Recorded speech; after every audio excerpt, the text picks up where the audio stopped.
Olá, caro professor, cara professora, bem-vindo, bem-vinda ao curso sobre recursos educacionais abertos para professores e para gestores de instituições educacionais.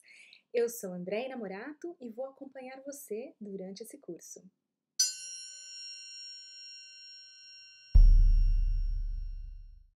Hoje começamos com a aula 1, que vamos falar sobre o conceito de recursos educacionais abertos. O que são os REA? Os recursos educacionais abertos, na verdade, já existem há muito tempo na educação, porque são materiais educacionais. De maneira geral, os recursos educacionais abertos são quaisquer tipos de materiais utilizados na educação.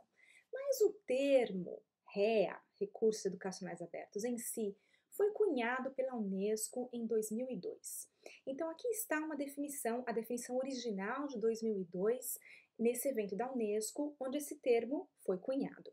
Então, eles são materiais de aprendizagem, de ensino e de pesquisa, em qualquer formato ou mídia, que estão em domínio público ou que são licenciados de forma aberta, permitindo que sejam utilizados e adaptados por terceiros. Tá? Então, essa é a diferença de um material que é um recurso educacional aberto para um outro material que não é classificado como recurso educacional aberto. Qual é a maior diferença? A licença que ele leva, se ele é um material que está em domínio público ou se é um material que tem uma licença de uso aberto, tá? Bom, recentemente, em 2019, a Unesco reformulou essa definição de REA, tá? Não foi a Unesco sozinha, porque formam parte da Unesco vários países e foi uma decisão tomada por todos os países que formam parte, que fazem parte da Unesco, né? Então, essa definição de recursos educacionais abertos foi reformulada.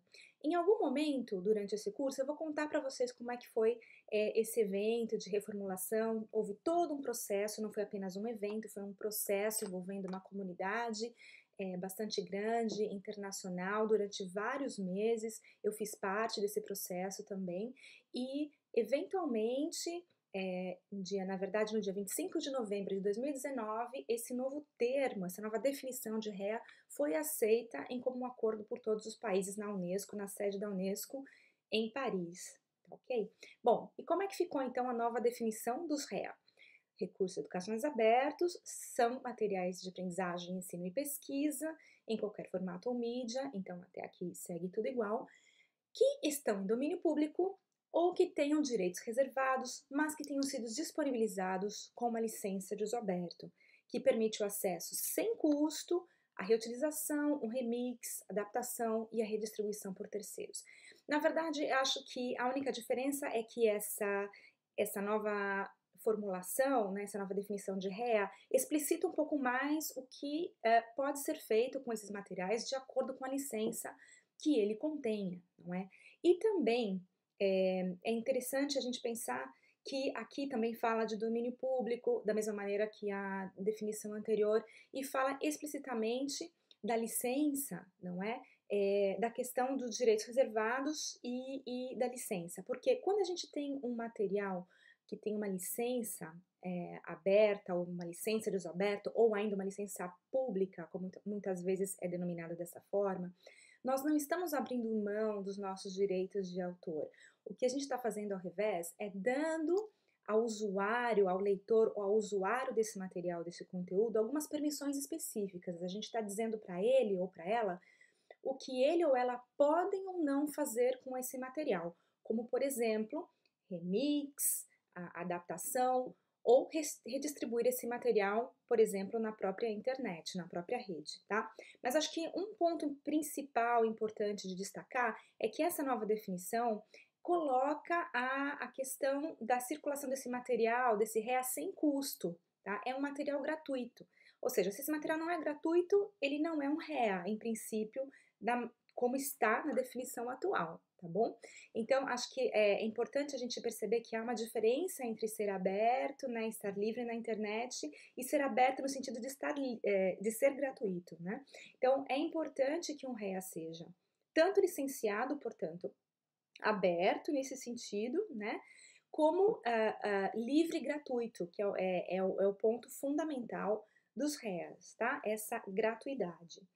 Ok, bom, então seguimos. Alguns pontos dessas definições nós vamos abordar em mais detalhes durante essa aula 1, tá? Que é a questão do domínio público e dos direitos reservados, a questão da licença do uso aberto e também o que a gente chama dos R's, dos REA, que eram 4, agora são 5, a gente vai ter uma aula específica, aula 3 específica sobre isso, na qual nós vamos falar da reutilização, do remix, da adaptação e redistribuição dos recursos educacionais abertos. Vale lembrar que essa tradução que eu apresento para vocês nessa aula 1 foi feita por mim, tá? Ela não é uma tradução validada, eu diria que internacionalmente, porque essa recomendação dos REA não está disponível em língua portuguesa no site da Unesco, tá? Então eu peguei a tradução, eu peguei o documento original em inglês e fiz uma tradução de uma maneira que eu achei que se aproximasse mais aquilo que a gente costuma usar, a terminologia que a gente costuma usar no Brasil, tá? Então, por exemplo, a palavra remix não aparece na definição original dos REA. O que está escrito lá, hoje em dia, é repurpose, né? Ou seja, mudar o propósito desse material, que também não deixa de ser uma adaptação, né? Então, para não confundir, eu decidi deixar o remix, porque eu acho que na hora de explicar os 5 R's dos REA, fica mais fácil a gente fazer essa diferenciação, tá? Do remix para uma adaptação, para um reuso ou uma reutilização, etc. Então, foi por uma razão mais que nada pedagógica, não é? Que eu acabei deixando, optei por colocar a palavra remix como a tradução do que estava no oficial, que era repurposing, ok?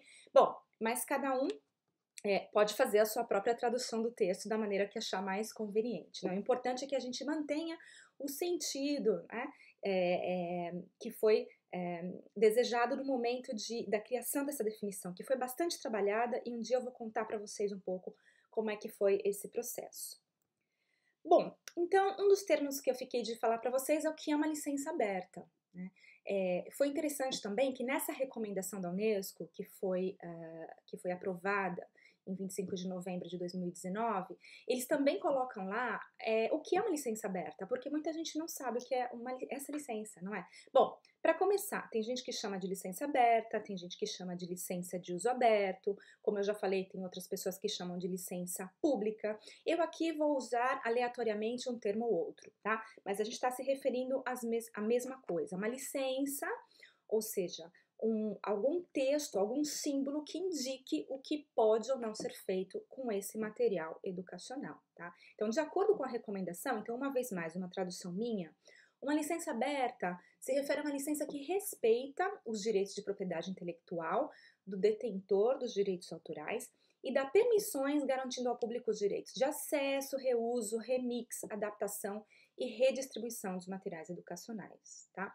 A gente vai olhar na aula 2 em detalhes quais são os tipos de licença, quais as licenças mais utilizadas, como por exemplo a Creative Commons, que é essa licença que aparece aqui, que é a licença que eu estou usando nesse material, nesse PowerPoint que eu estou mostrando para você. Esse tipo de licença ela pode estar escrita no material ou ela pode vir como um símbolo, né, como uma imagem como essa que aparece aqui nesse slide. Então, quando o material tiver esse símbolo ou tiver explicitamente escrito nesse material como ele pode ser utilizado, isso significa que esse material está licenciado e claramente, explicitamente, diz ao usuário, ao leitor desse material, o que ele pode ou não fazer. Então, lembrando, quando você, professor, professora, licencia a sua aula, o seu produto, o seu plano de aula, o seu livro, o seu artigo científico, etc., com uma licença dessas, você não está abrindo mão dos direitos autorais, você segue sendo, continua sendo o autor da obra com todo o direito a ser citado como tal. Você não perde o direito à citação como autor da sua obra, tá? Você simplesmente vai dizer, dependendo da licença que você escolher, quais são as permissões que o usuário do seu material tem com respeito ao seu material, o que ele pode ou não fazer. Por exemplo, fazer uso comercial, sim ou não? Depende de você, depende da licença que você escolher. Se ele pode remixar, se ele pode adaptar, etc. Então, a gente vai ver isso mais em detalhes adiante. Outra coisa que você não perde são os direitos morais, não é? Esses direitos são sempre seus. Então, o que eu acho que é importante a gente pensar que quando a gente fala em direito autoral, a gente está falando de direitos de propriedade e de direitos morais. Os direitos morais você não perde, os direitos de propriedade é sempre o autor que decide o que ele vai fazer com esses direitos, não é? Se ele vai querer dar esse direito de propriedade a um terceiro, se ele vai reter esse direito de propriedade, tá bom? E essas licenças um pouco ajudam a gente a clarificar ao leitor, ao usuário, quais são esses direitos que ele tem, porque foram direitos outorgados pelo autor da obra, ok? Bom, aqui está o símbolo do copyright, um símbolo que vocês conhecem, todo mundo já viu. E essa é a maneira standard de que os materiais educacionais são apresentados na internet, tá? Então, por exemplo, professora, quando você vai vai buscar na internet, utilizando um buscador, né, um mecanismo de busca, algum material, algum vídeo, alguma figura para utilizar na sua aula, é importante lembrar que se não tiver escrito ao contrário, ou se não tiver demonstrado o contrário com uma imagem, como essa que eu mostrei anteriormente sobre Creative Commons, por exemplo, se não estiver explícito qual é o direito de autor dessa obra, você entenda, por favor, que essa obra tem direitos reservados, tá? Aqui é importante citar o Convênio de Berna, que foi um convênio que existe já desde o século XIX, é uma coisa muito antiga, que foi revisado várias vezes ao longo dos anos, e a última revisão foi em 1979. O Brasil assina esse Convênio de Berna, tá? Então, os países que participam desse convênio assinaram que querem participar desse convênio, tá? E esse convênio diz, basicamente, de uma maneira muito simplista, que todas as obras intelectuais, por estándar, têm os direitos de autor reservados ao autor da obra. A propriedade intelectual é do autor que criou essa obra, ok? Agora, as exceções a isso depois vai acontecer se o autor coloca uma licença, se a obra cai em domínio público, e é isso que a gente vai ver em seguida. A questão do domínio público, eu vou falar já para vocês, mas também foi definida nesse convênio de Berna, tá? Então, o direito autoral se aplica a textos, a livros, a pinturas, a músicas, a fotografias, a qualquer tipo de material educacional. Como eu citei anteriormente, um REA pode ser qualquer tipo de material, não é? Ele pode ser um software, ele pode ser um gráfico, um plano de aula, uma apostila que você escreveu, um livro, um trabalho dos estudantes, né? Se eles estiverem de acordo que esse material seja liberado como um REA, ele também pode ser um REA esses trabalhos, ou seja, há uma infinidade de materiais que, sendo materiais educacionais, são considerados REA se tem uma licença, tá? Então a gente entende assim, eu entrei na internet, eu vou buscar um material, esse material tem todos os direitos reservados. O que isso significa? Que se eu utilizar esse material sem a autorização prévia dos autores, de uma forma que seja redistribuição ou que não seja apenas a citação, mas que seja o remix desse material sem citar as fontes, né? Se eu estiver fazendo algum uso comercial indevido dessa obra, eu vou estar infringindo os direitos de autor. E para isso há uma penalização prevista em lei, tá bom? Então, o que acontece? Ou você entra em contato com o autor da obra e pede oficialmente uma permissão, né, para utilizar esse material da maneira com a qual você deseja, por exemplo, uma foto, um livro, etc. Ou então você procura materiais que estão com uma licença aberta, tá bom? Mas a gente vai falar um pouquinho mais sobre as exceções da educação um pouquinho mais adiante. Então vamos lá. O que é domínio público? Então, no Brasil, uma obra está em domínio público ao completar 70 anos da morte do seu autor, tá legal? Isso é importante a gente pensar. Eu falei do convênio de Berna anteriormente, né? O convênio também diz que, de maneira geral, a partir dos 50 anos da morte de um autor, de uma obra, essa obra entra em domínio público, ou seja, ela já pode ser utilizada sem infringimento de direitos autorais. Porém, esse convênio também deixou livre para que cada país pudesse escolher o prazo que ele gostaria de manter sobre a proteção dos direitos autorais. E o Brasil, em vez de 50 anos, escolheu 70 anos. Há países que têm 100 anos, por exemplo, né? Mas no caso do Brasil não são 50 anos e sim 70 anos após a morte do autor, que passa a contar a partir do dia 1º de janeiro do ano em que o autor faleceu, do ano posterior ao que o autor faleceu, ok? Bom, Uma obra que está em domínio público pode ser, por exemplo, uma obra literária, né, que aí você pode utilizar à vontade, uma música, né, por exemplo, não é? Que você tem certeza que o autor já faleceu há mais de 70 anos, então você sabe que pode utilizar essa obra na sua aula sem problema algum. Então, qualquer obra artística, literária ou científica, qualquer obra que antes estava sob a Lei de Proteção de Direitos Autorais, a partir dos 70 anos da morte do autor, está livre para ser utilizada. E esse é o símbolo que indica que essa obra está em domínio público. Então, vocês vão estar percebendo aqui nos meus slides que eu estou sempre colocando a fonte, né? Eu escolhi, assim, alguns sites bastante fáceis de encontrar na internet, eu coloco sempre a fonte do símbolo, da foto que eu vou utilizar, porque isso faz parte da gente, dessa etiqueta, né, que a gente tem que respeitar, não somente dos réus, como quando estamos preparando algum material no qual a gente usa símbolos, fotos, ou que a gente faz alguma citação, né? Então, o que é citado literalmente, eu estou colocando entre as aspas, né, as marcas de cotação de uma fala, que a gente chama em inglês de quotation marks. Então, tudo isso a gente tem que começar a prestar atenção, tá bom? Então, eu coloquei como exemplo aqui no slide. Bom, outro tema que também é bastante comentado é essa questão do copyleft, né? Muita gente pergunta, mas André, o que é o copyleft? Na verdade, o copyleft é um termo que ele é mais utilizado para se referir a software, tá? Mas muita gente utiliza ele genericamente a qualquer material, ok? Mas é só pensar como se fosse uma inversão da lei de direitos autorais, né? É uma inversão do copyright, tanto é que o símbolo do copyleft é o símbolo do copyright ao contrário, né? E um símbolo que assegura o acesso da pessoa à informação sem infringimento de direitos autorais, sempre que a fonte seja citada. Então, essa questão da fonte original ser citada se aplica sempre a todos os materiais, aos que estão em domínio público, aos que são licenciados com uma licença aberta, ou as que são com copyleft, que na verdade é uma licença tremendamente ampla, né? Quando você escolhe, por exemplo, um software com copyleft, você está dizendo que ele pode ser reutilizado de várias formas, desde que a fonte original seja citada. Então, nunca, nunca, nunca, quando utilizar um REA, esquecer de citar a fonte original. Mesmo se você fez uma adaptação, isso a gente vai falar também em aulas posteriores, você vai citar primeiro o original e depois a sua adaptação como referência, ok?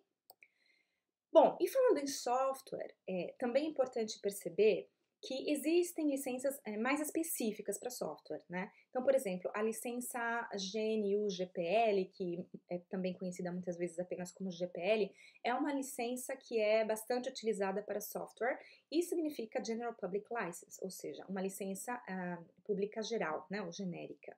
E ela se aplica especificamente ao software, mas tem gente que também usa essa licença para outros materiais educacionais, tá bom? Também queria falar um pouquinho dessa terminologia FOSS, F-O-S-S, que vem do inglês, né? O movimento de Free and Open Source Software. FOSS significa Free and Open Source Software, né? Então, vem do inglês essa sigla. Que em português significa software de código aberto e livre. Então, toda vez que a gente estiver falando do movimento FOSS, a gente está falando de software que foi desenvolvido com código aberto e livre, porque também é grátis, é aberto e é grátis, né? Para que a gente possa modificar esse código quando a gente está falando em software, código aberto, porque esse código pode ser modificado, pode ser customizado, melhorado, adaptado, etc. Né? E livre porque é gratuito, ok? Então, é importante a gente lembrar que quando a gente fala em FOSS, geralmente a gente está se referindo a esse movimento de software gratuito e de software de código aberto, tá?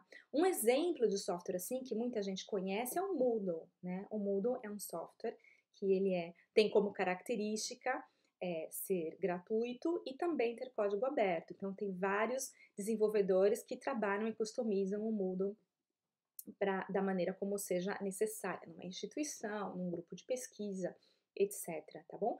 O Moodle, acho que a maioria conhece, mas para quem não conhece, é o que a gente chama de um AVA, um ambiente virtual de aprendizagem, né? Onde você, ali dentro desse ambiente, você pode disponibilizar aulas, você pode fazer toda a gestão dos estudantes, etc, ok? Bom, seguimos. Como fica o uso das obras com direitos autorais na educação? Então, anteriormente eu tinha citado que havia uma exceção nessa lei dos direitos autorais, no Brasil, que se refere ao uso na educação. No Brasil, atenção, não constitui ofensa aos direitos autorais a representação de teatral e execução musical quando realizadas no recesso familiar, ou seja, em casa, ou para fins didáticos nos estabelecimentos de ensino, e isso também inclui no entorno digital, nos ambientes digitais, ok? Nas aulas online, isso também está incluído, ok?